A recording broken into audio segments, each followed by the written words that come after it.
Nanay namin, busy, kapapokpok. Unsa man na, mami, kasaba, uy. Dahil closing party namin tomorrow, mami, prepare dong katso. Marinate it na para masarap bukas.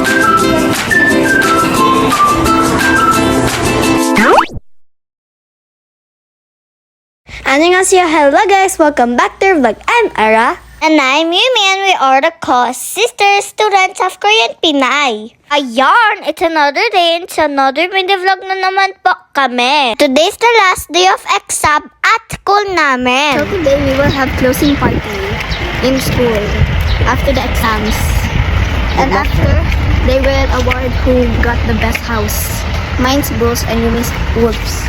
So, Mami and Tita Pals drop us to school. At papasok na kami sa entrance. Mabuti na lang, dinala ko yung ID ko. Baka malista na naman ako sa notebook ni Kuya Guard. So, after Mami drop us, they want to sing more. Bibili daw kasi siya ng lagayan ng food para dadalhin sa school namin. Diyan kasi niya ilagay yung lulutuin niya na tonkatsu. Also, lagayan ng kimchi. Para naman sa party mga mamshis. After school pala, meron kaming swimming. At napadaan din si mami dito sa vegetables. She want to buy kasi ng gulay. Kulang daw ang ingredients niya sa kimchi. She want to make a fresh kimchi kasi. And fast forward, mami pick up us na. Tapos na kasi ang party namin. Ang dami ko gift na tanggap. From teacher to classmate po. Kahit hirapan ako nagbitbit. Maraming salamat po sa inyo. I'm so happy po, but sad naman. Because new teacher and new classmate na naman. And fast forward, after school, we went to Glam Coffee Shop to visit our appa. Dahil maaga pa kasi yung swimming party namin. So nagtambay muna kami dito sa coffee shop.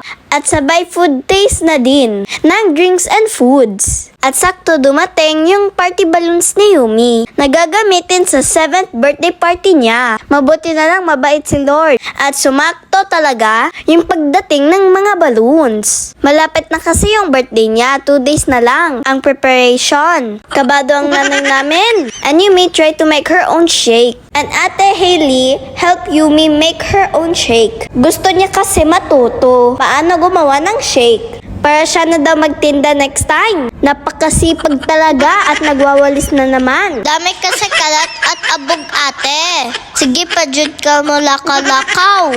Turbo kayo ka. Dili lang good ta, masuko ming. Nag-strong ka na naman. Fast forward at 4 p.m., nagpunta na kami sa party. Sakto kasi naluto na yung food. Nadadalhin namin at nandito na pala yung mga momshies. And also our friends, and nag-start na kami mag-swimming. Baka kasi umulan at hapon pa naman na. Hadlok baya ang kilat. But enjoy naman, and this party pala is the last day namin sa school.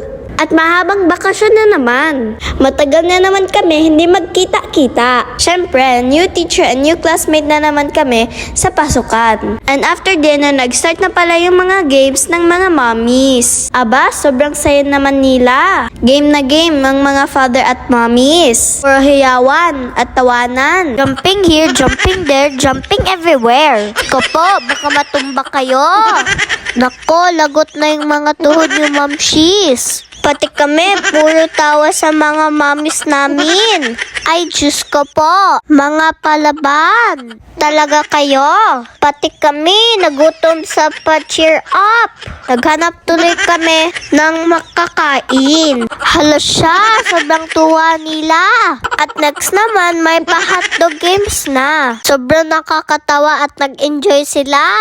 Pero talo naman si Mami.